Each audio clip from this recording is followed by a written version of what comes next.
நாங்க யாரும் வந்தான் வருத்தான் அல்ல. இந்த நாட்டுடைய மண்ணின் மைந்தர்கள், இந்த நாட்டுடைய சுதந்திரத்திற்காக பாடுபட்டவர்கள், இந்த நாட்டுடைய பல மன்னர்களை பாதுகாத்தவர்கள் என்ற இஸ்லாமியர்கள். போர்த்துகீசர்கள் இந்த நாட்டுக்கு வருகின்றார்கள். இந்த நாட்டை சுரண்ட, இந்த நாட்டை கொள்ளையடிக்க வந்த நேரத்தில் அந்த மாயா துன்னா என்று சொல்லக்கூடிய அரசனுடன் மிக முக்கியமாக நின்ற இஸ்லாமிய படைகளில் யாரு? குஞ்சலி மறைக்காரன் ஒருவர் இருந்தார். அதே மாதிரி இன்னும் ஒருவருடைய பேர், அந்த 2 பெயருடன் சேர்ந்து ஆயிரக்கணக்கான முஸ்லிம்கள் அந்த போர்த்துகீசர்களுக்கு எதிராக இலங்கை சுதந்திரத்திற்காக வேண்டி பாடுபட்டார்கள்.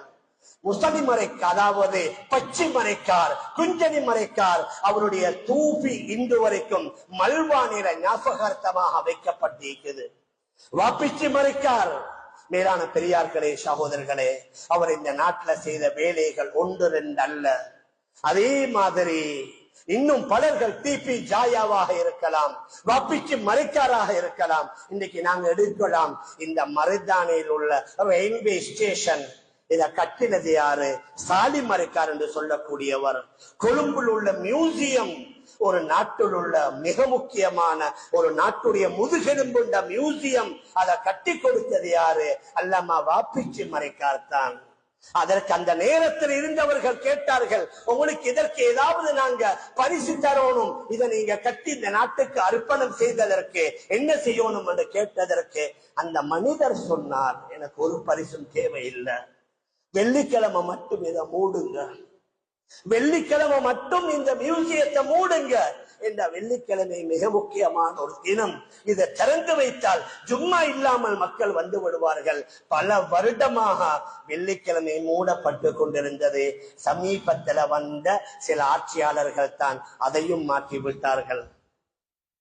வியங்கோடையில் உள்ள ரயில்வே ஸ்டேஷன், இந்த வாப்பிச்சு மறைக்காருடைய ஷேக் தான் யமனிலிருந்து வந்தவர் அப்துல்லாஹ் இப்னு உமர் அல் பாதிபி சொல்லக்கூடியவர் கஹத்தோவிக்கையில் அடங்கி இருக்கிறார். அந்த ஷேகை பார்ப்பதற்காக வாப்பிச்சு மறைக்கார் அடிக்கடி வருவாரு. அவர் வியங்கொடை வழியாக ட்ரெயின்ல வந்து அங்கிருந்து தன் கஹத்தோவிக்கைக்கு செல்வாரு. அவரால் கட்டப்பட்ட ரயில்வே ஸ்டேஷன் தான் வியங்கொடையில் உள்ள அந்த ரயில்வே ஸ்டேஷன். 1000 ரூபாய் தாளை எடுத்து பாருங்க, அதுல தலப்பா கட்டியவர் மாதிரி ஒரு முஸ்லிமுடைய போட்டோ இருக்கும். யாரு அவர்? உமர் பணிகர் என்று சொல்லக்கூடிய ஏராவூரை சேர்ந்தவர்.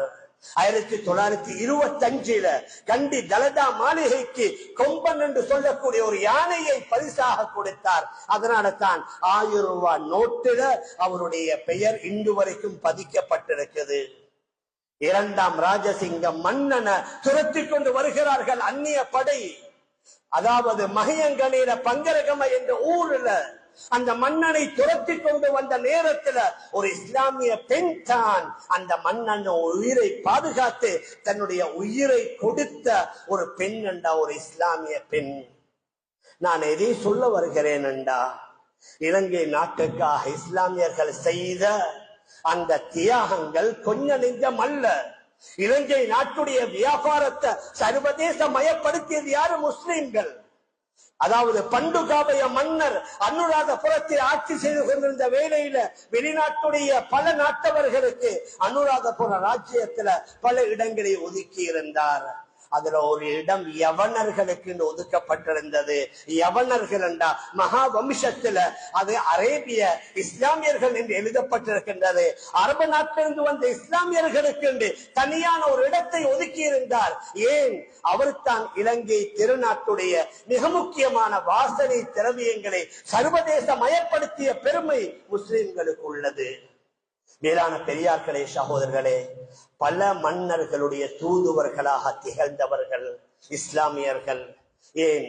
அவர்கள்ட்ட இருந்த பன்மொழி ஆற்றல், அவர்கள்ட்ட இருந்த கடல் வழி பயணம், அவர்கள்ட்ட இருந்த நம்பிக்கை நாணயம், பல மன்னர்களுடைய தூதுவர்களாக, பல மன்னர்களுடைய வைத்தியர்களாக இவ்வாறு நாங்க பார்த்தோம் என்றா, இலங்கை திருநாட்டிலே வாழ்ந்த நம்முடைய முன்னோர்கள் இந்த நாட்டுடைய பாதுகாப்பு, இந்த நாட்டுடைய பொருளாதாரம், இந்த நாட்டுடைய அதே மாதிரி மக்களுடைய ஆரோக்கியம், இன்னொரு பல விடயங்களில் முஸ்லிம்கள் பங்கெடுத்ததனால தான் ஆங்கிலேயர்கள் இந்த நாட்டுக்கு சுதந்திரம் கொடுக்கும் போது எப்படி கொடுத்தார்கள்?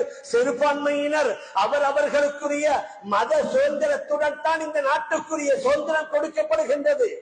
அவர்களுடைய மத அனுஷ்டானப்படி அவர்கள் வாழ்வதற்கு முழு சுதந்திரம் இருக்குது. மேலான பெரியார்களே, சகோதரர்களே, ஒரு சின்ன விடயம். 1905 ஆண்டு எங்களுடைய நாட்டுடைய உச்ச நீதிமன்றத்துடைய ஒரு வழக்கறிஞர் MC அப்துல் காதர் என்று சொல்லக்கூடியவர், அவர் தொப்பி போட்டுக்கொண்டு உயர் நீதிமன்றத்திற்கு செல்கிறார். அந்த நீதிமன்றத்துடைய நீதி அரசர் சார்ல்ஸ் பீட்டர் லயார்ட் என்று சொல்லக்கூடியவர் சொன்னாரு, நீங்க தொப்பிய கலட்டி கொண்டு தான் உள்ள வரணும். ஆனால் இவர் சொன்னார், இல்ல, இது எங்கட முஸ்லிம்களுக்குள்ள ஒரு உரிமை, இஸ்லாமியர்களுடைய ஒரு சின்னம், அடையாளம். அவர் கேட்கல. அதற்கு பின்னால் அவருடைய வீடு டொரின்டன் இருந்தது.